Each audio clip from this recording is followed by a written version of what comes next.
Bonjour, voici le tirage quotidien sur le jeudi 22 septembre. Nous serons à la veille de l'équinoxe et de la conjonction Soleil-Mercure à 0 degré Balance. Demain, nous pourrions ressentir une poussée d'énergie pour s'attaquer à autant de tâches que possible. Eh oui, c'est l'apothéose de la Vierge. La Lune en Lion sera sextile à Mars en Gémeaux, mais aussi carrée à Uranus en Taureau.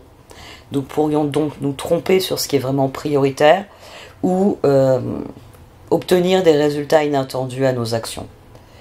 La Lune étant aussi en opposition avec Saturne en Verseau, nous pourrions manquer de rigueur et des résultats uraniens, surprenants si vous préférez, pourraient entraîner une perte de confiance ou de motivation. C'est une journée un petit peu difficile avant, j'ai envie de dire, la belle flambée que va nous offrir l'équinoxe et dans la foulée la nouvelle lune en Balance. La princesse des moissons d'automne offre des récompenses et des bienfaits pour les efforts et les actions du passé. C'est le moment de récolter les fruits mûrs du travail. Un bienfait de valeur est en préparation pour vous. Il peut se manifester sous forme d'un don spirituel, d'une opportunité, d'une relation ou d'une amitié importante, d'une averse d'abondance ou autre. La gratitude au cœur, vous reconnaîtrez ce qui viendra et vous servira à la perfection. Soyez ouverts pour le recevoir, sachant que c'est mérité.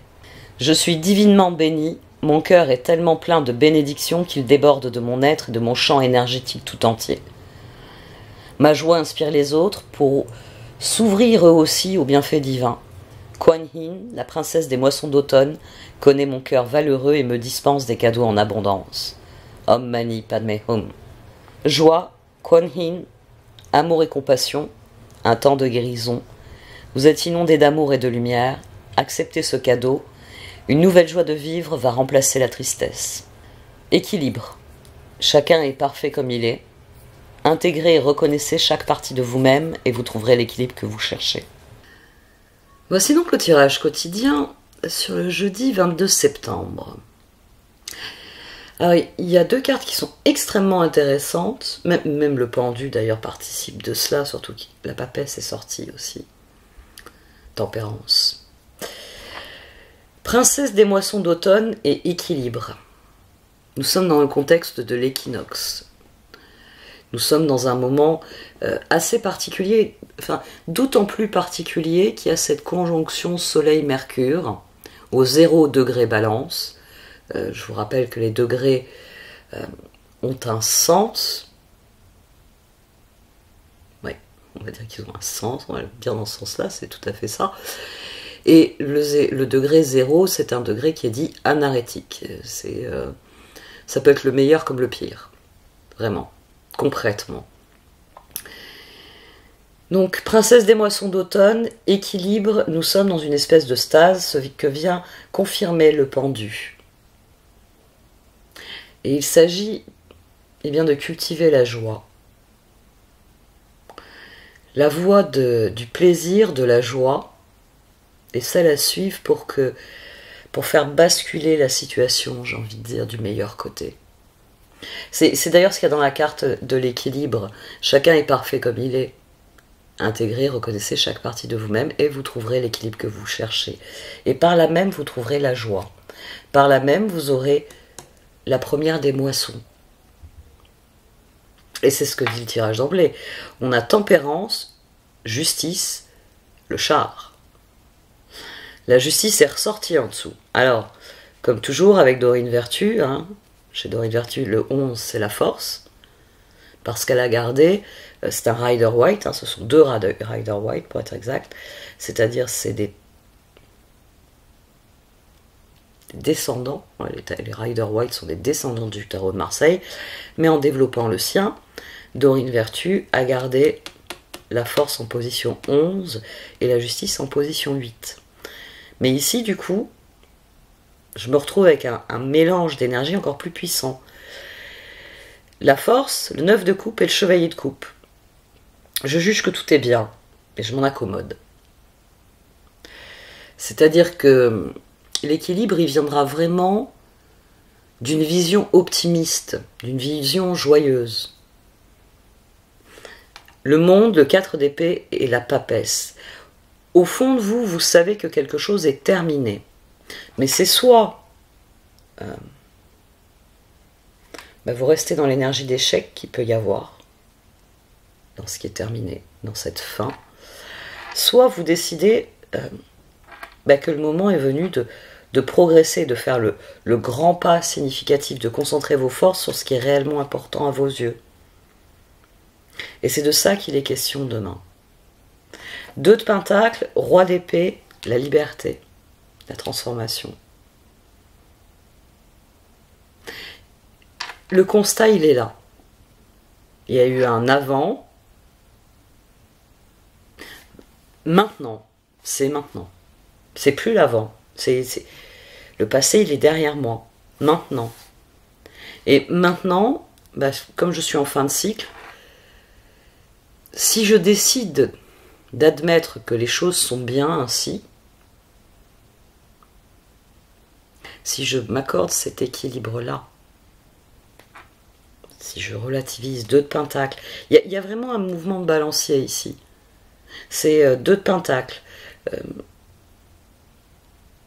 Il faut décider que cette époque est terminée, que le moment est venu de faire le pas, de faire la progression nécessaire. On a 2 axes ici qui se sont illuminés. On a la papesse et le pendu, on a la transformation et l'impératrice. La joie. J'en reviens à la joie. C'est rester avec une vision positive. Il y a des choses dans ce qui se termine, il y a des choses que je regrette, parce que j'aimerais bien que ça demeure dans ma vie. Il y a des choses que je ne regrette pas, bon débarras, mais toujours, le constat doit nous mener à dire, de toute façon, le meilleur reste à venir. Je suis très content de ce que j'ai vécu, et je suis très content de rentrer dans cette nouvelle saison qui va m'apporter de nouvelles choses. Chevalier de bâton, 9 de bâton, impératrice. Mais il faut d'abord qu'il y ait le choix du cœur. Le choix de faire ce pas-là. De dire que les choses s'équilibrent. Et que le moment est venu de progresser. On a un autre point ici, c'est le 5 d'épée, l'empereur et le 10 de coupe. On a à nouveau 14 ici. Là on a 9, tout ensemble on a 19, on a 15 aussi. Le moment est venu d'avancer et de le faire en étant totalement conscient de ce que cela requiert. Totalement conscient du fait qu'il y a l'avant et que maintenant on est dans l'après. C'est des dynamiques très intéressantes parce que toutes les cartes ici se mettent en duo. Ce 2 de Pentacle et cette papesse, cette justice aussi au départ, ont généré des couples de cartes. C'est-à-dire que j'ai le roi d'épée, j'ai le roi de coupe. Cet empereur, il prend cette décision... pardon, l'empereur, il est ici. Cet empereur, il prend cette décision autant avec sa tête qu'avec son cœur. C'est pendu. Voilà. J'ai été bloqué. Le 5 d'épée, c'est le pendu. J'ai été bloqué. Maintenant, quand je reconsidère les choses, je me dis que le bénéfice, ce sera d'avancer, ce sera de prendre cette situation, de la reconsidérer pour ce qu'elle est, de la remettre dans la perspective de ce qu'elle est, et en fonction de ça, de décider de ce que je vais en faire, pour justement pouvoir passer à l'action. 2, 3, 4. La décision, elle doit venir du cœur, la décision de créer quelque chose de nouveau. De créer une nouvelle dynamique.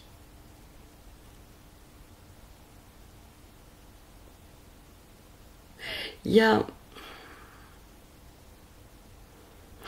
une réflexion qui doit venir à son terme. Et c'est le sentiment de contentement, implicitement de joie, de l'équilibre. C'est ce sentiment, voilà, quand on aura admis certaines choses, on atteindra un point d'équilibre où tout naturellement, le char, 5 d'épée et 10 de coupe, là encore on a une paire qui est antinomique. C'est dans le 5 d'épée, je suis dans l'échec, mais cet empereur il décide d'être dans le 10 de coupe. Parce que un échec, ce n'est rien d'autre qu'un apprentissage. Et de ce que j'ai appris, je peux nourrir ce que j'entends faire. C'est là que se trouve tempérance. C'est là que l'empereur et tempérance marchent main dans la main. Quand on sort du piège, que l'on décide simplement d'admettre les choses pour ce qu'elles sont, afin de déterminer le meilleur moyen de les voir progresser. C'est là que vous en tirez la plus grande satisfaction. Il est très intéressant, mais il souligne à quel point l'époque est complexe.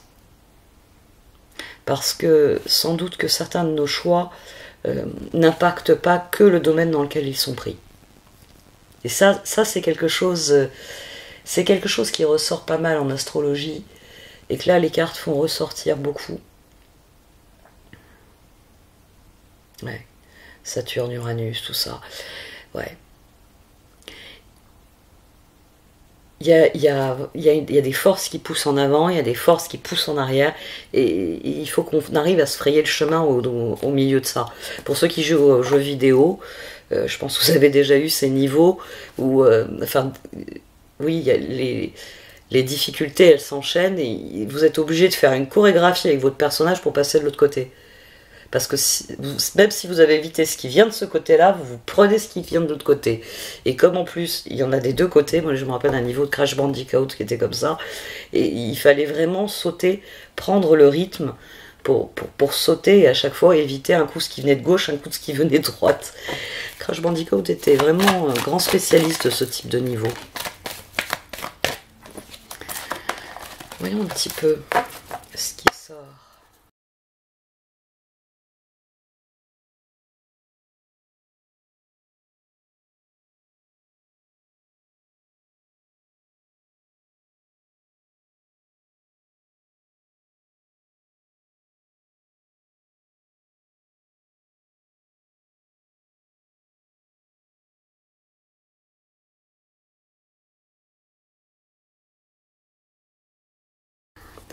Il est possible qu'on ait certaines nouvelles informations qui... Il va falloir prendre le bon côté des choses demain. Parce que notre réflexion peut être perturbée par de nouveaux éléments. Et c'est peut-être ces nouveaux éléments qui vont nous faire dire bon an, mal an, elle est rigolote, Marilyn, mais j'ai plutôt de Caraïbes dans Scylla. Vous avez l'impression de sortir d'une situation et vous vous dites... oui, effectivement, en sortant, je vais aller vers autre chose, ça va être libérateur. Et de Caraïbes en Scylla, c'est que vous êtes vrai. Non, la prochaine aventure, elle est pas libératrice, elle est encore plus problématique. Il va y avoir cette tendance-là, mais les cartes le disent bien, il n'y a que vous qui pouvez déverrouiller la situation. Il va falloir cultiver la joie, il va falloir cultiver l'optimisme, même plus fort que ça. Cultiver l'optimisme, décider que vous allez être créateur de votre propre bonheur. Cet empereur là qui décide d'opter pour le 10 de coupe plutôt que le 5 d'épée, ça n'a pas marché, mais je suis content parce que j'ai appris quelque chose et je sais pourquoi ça n'a pas marché. La prochaine fois que je serai dans ce cas de figure, je saurai sur quel bouton il faudra que j'appuie pour que ça marche. Vous voyez, c'est quelque chose que l'on doit décider ici. C'est sans doute le carré Uranus, une opposition Saturne. Il y a des plans contrariés. Il va falloir en prendre le meilleur parti. Décider que, le résultat ne me plaît pas. Maintenant, je sais comment je dois faire pour que la prochaine fois, le résultat me plaise plus. Donc, il ne faut pas se laisser aller au défaitisme.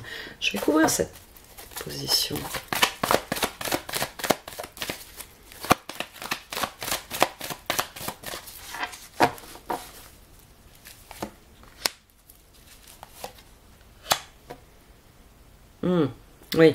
Oui, c'est un corollaire de la régénération. Avoir des doutes quand on commence quelque chose de nouveau est normal. Le meilleur exemple qu'on puisse rapprocher de ça, c'est quand vous avez décidé de changer quelque chose. Vous avez décidé vous savez, les fameuses bonnes résolutions. de manger plus de quelque chose, manger moins d'autre chose, d'arrêter la consommation de certaines choses et de privilégier la consommation d'autres choses. Vous le faites souvent ou de faire du sport. C'est peut-être plus les exemples de sport. Vous commencez une activité sportive, au début vous en faites peu, et puis chaque semaine vous augmentez. Toutes les modifications, les modifications de nos habitudes, c'est souvent décrit comme des processus longs, parce qu'il faut fournir un effort constant, il faut augmenter nos efforts pour augmenter les résultats. Et les processus de renaissance, c'est de ça qu'il s'agit. C'est-à-dire que la renaissance, c'est le processus dans son ensemble, avec ses hauts et avec ses bas, avec ses rechutes. Oh ben j'ai mangé une tablette entière de chocolat.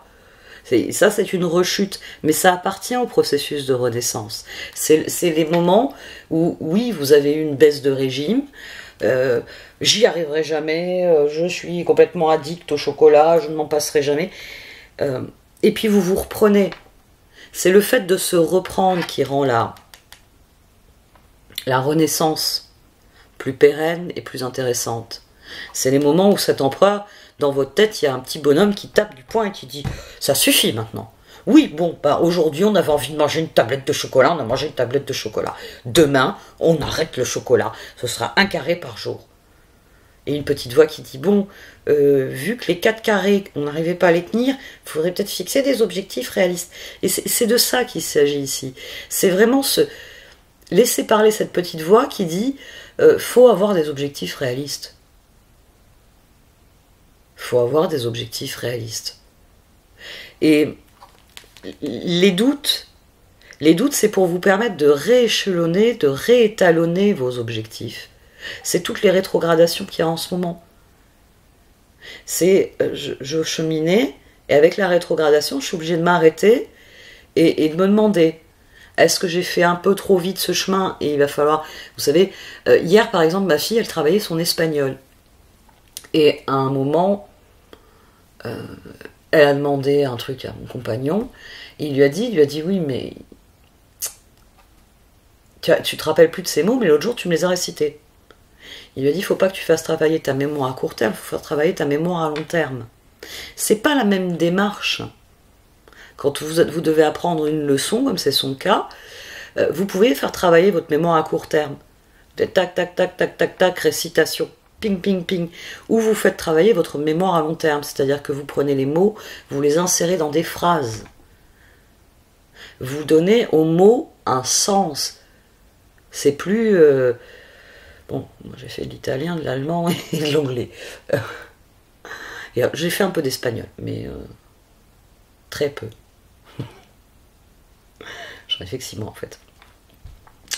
Et pour mon propre plaisir, pas en classe. Mais... si vous prenez un mot, vous apprenez juste le mot dans la langue et le mot en français, c'est juste un mot, il a un sens dans l'absolu. Oui, il a le même sens, vous avez choisi le mot, je sais pas moi, habla, je sais que habla c'est parler. Parler, habla. Ouais, mais s'il y a bien une chose qui se décline de tas de manières, c'est le verbe. Donc si vous commencez à apprendre... habla espagnol, si vous commencez à apprendre des formules, le mot il s'ancre dans votre mémoire à long terme. Là ce que j'essaye de vous expliquer, c'est que si vous avez la sensation que vous faites fausse route, ça signifie pas qu'il faut retourner à l'état antérieur dans lequel vous étiez pas bien.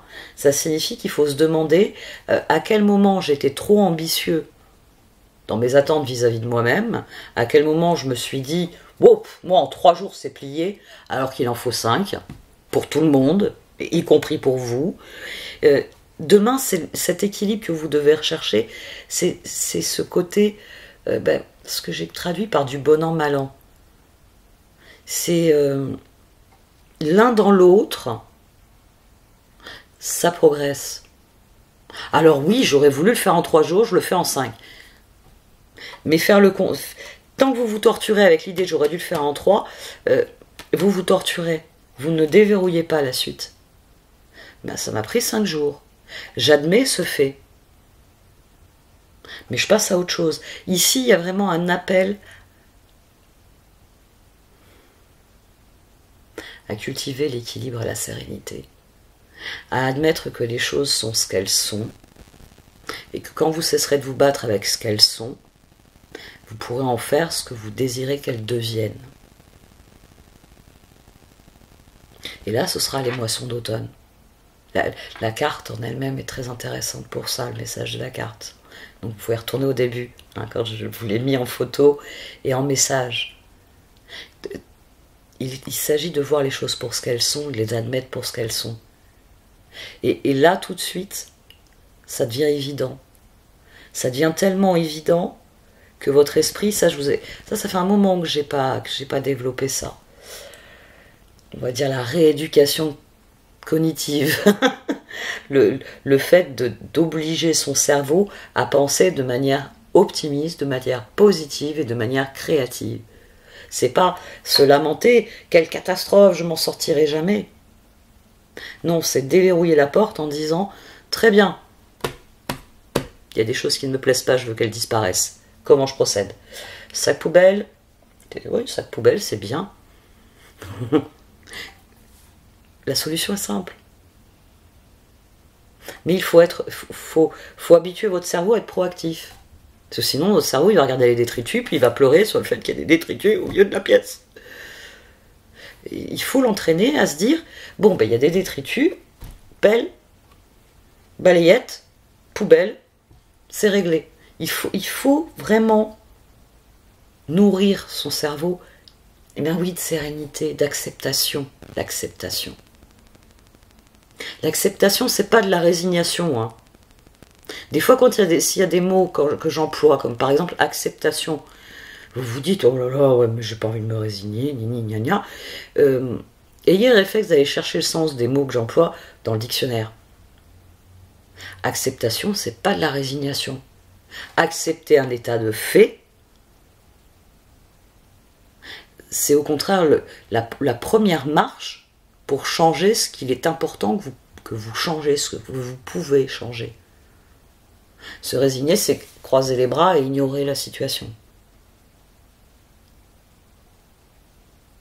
L'accepter, c'est se dire, bon, elle est ce qu'elle est, qu'est-ce que je fais? Et c'est ça que l'équilibre va vous apporter. Avec la touche de joie. Quand j'aurai fait ça, ça va être tellement mieux. Bon. Je vais recommencer à faire des vidéos super longues ou quoi? J'arrête cette fois.